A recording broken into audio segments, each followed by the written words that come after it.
Para além dos valores alfanuméricos e dos valores numéricos, o SQL, ou neste caso as estruturas dos sistemas de gestão de base de dados, têm também tipos relacionados com datas e horas. E é extraordinariamente importante que tenham esse tipo de valores porque muitas vezes nós vamos fazer registros em tabelas de dados que têm exatamente a ver com isso, com datas, com horas, com momentos, etc.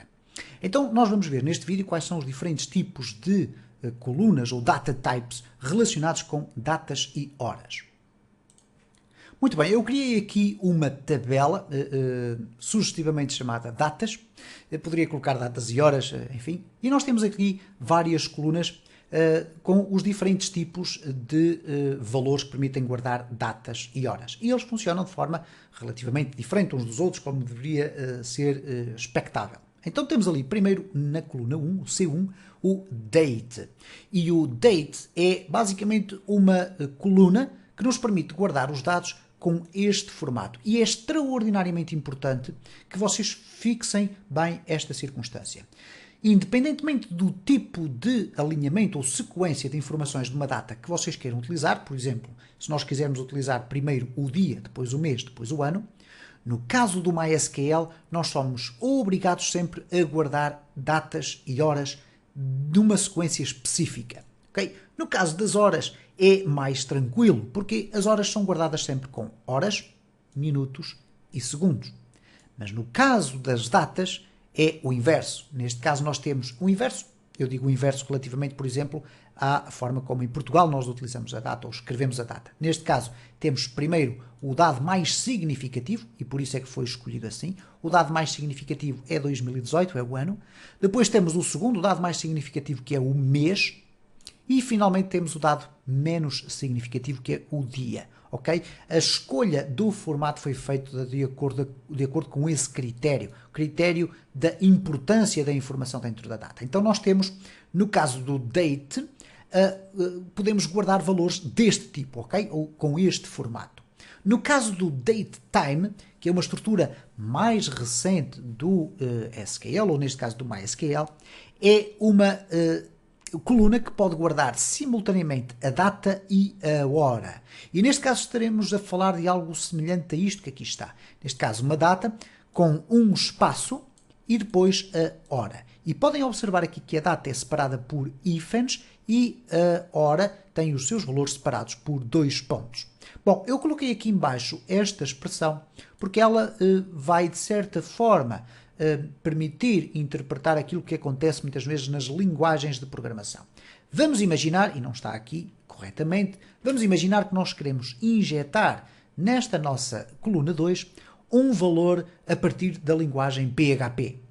O que nós temos que fazer é passar esse valor para o interior da tabela de acordo com o seguinte formato. Imaginem, por exemplo, date, okay? Ou se tivermos um date time, nós temos que passar com o seguinte formato, format, e depois vamos ter que colocar aqui o year, neste caso 4y, para passar o ano com os 4 dígitos e não apenas com 2, porque caso contrário nós teríamos assim. Então vamos ter que passar o year, colocamos o hífen, o month com 2 m's e o day com 2 d's. Depois vamos colocar um espaço. Porquê que nós colocamos o mês com 2 m's e o dia com 2 d's? Para termos aquilo que se designa pelos leading zeros. Ora, os leading zeros significa isto. Se, por exemplo, estivermos em janeiro, o mês vai ser registado como 01. Okay? Assim como se estivermos no dia 5, será 05. Okay? Se nós colocássemos apenas um D, iríamos ter apenas o 5. E nós temos que passar sempre com este formato que aqui está. Então colocamos um espaço e depois vamos colocar HH maiúsculo, ok? Neste caso aqui nós estamos a falar com Y maiúsculos, etc. Poderão ser minúsculos. Aqui, no entanto, o HH terá que ser maiúsculo para passar, então, os valores corretos. Depois temos o I, uma vez que nós não podemos usar o M por causa dos meses, então temos o I, porque se colocarmos o M vamos ter apenas um valor sem leading zeros, e então vamos ter aqui o I e depois vamos ter o S dos segundos, ok?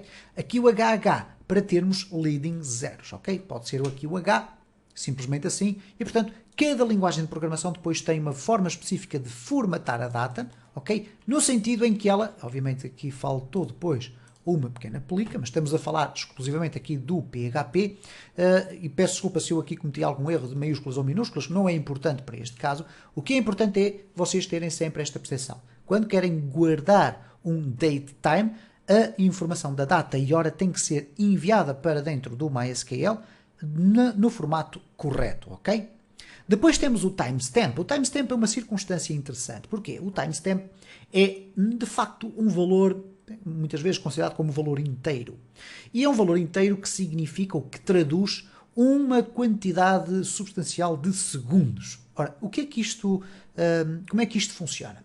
O timestamp foi criado para identificar aquilo que se chama o início da época Unix e está considerado universalmente como o início da época Unix a data de 1 de janeiro de 1970.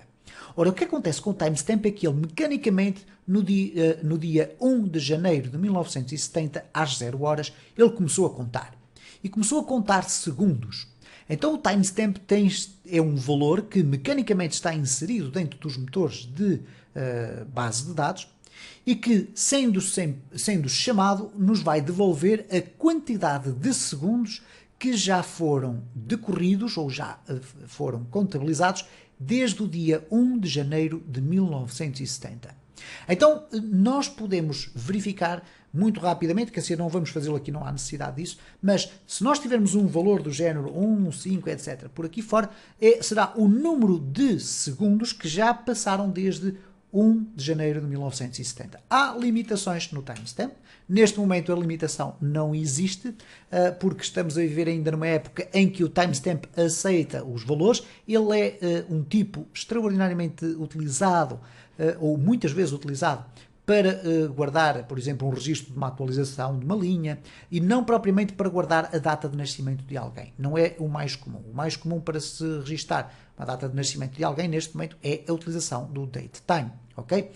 Ou então do date, neste caso, para todos os efeitos. Ora, o que acontece com o timestamp é que ele vai ter uma limitação. É que quando chegarmos ao dia 9 de janeiro de 2038, às 3 horas da madrugada, 14 minutos e 7 segundos, o timestamp vai atingir o seu limite, ok? De qualquer das formas, ainda estamos muito distantes do ano 2038 e, por conseguinte, ainda se usa muito o timestamp. E eu estou convencido que até essa altura irá ser encontrada uma solução para prolongar a capacidade deste timestamp. Depois temos o time. O time, à semelhança do que acontece com o datetime, tem que ser guardado sempre com este formato, mas aí é mais tranquilo, porque o dado mais significativo é a hora, 12 horas, 30 minutos, 45 segundos, e podemos também ter microsegundos, ok?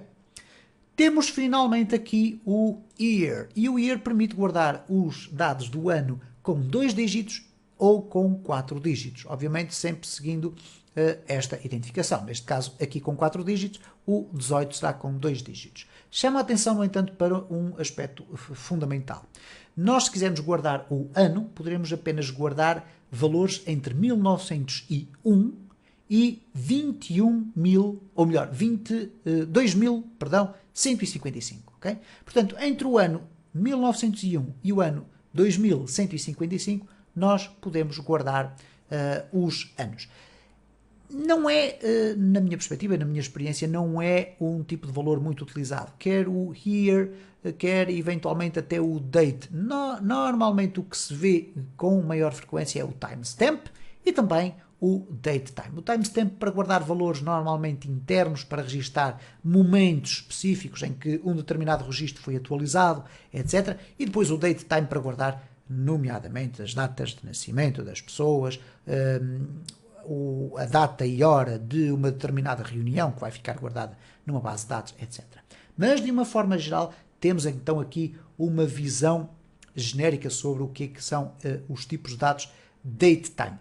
Há aqui algumas informações importantes relacionadas com os formatos, e eu volto a sublinhar, a questão dos formatos a partir dos quais são injetados os valores dentro da base de dados é de extraordinária importância. Não vou estar aqui a explorar cada um dos detalhes relacionados com cada um destes elementos, eventualmente iremos fazê-lo em algumas circunstâncias ao longo desta playlist. É conveniente que consultem de forma muito cuidadosa a documentação sobre cada um destes elementos para ficarem a perceber quais são as suas limitações e, para além disso, no caso do timestamp e do datetime, o que é que nós temos que fazer para injetar o formato correto dentro das nossas tabelas.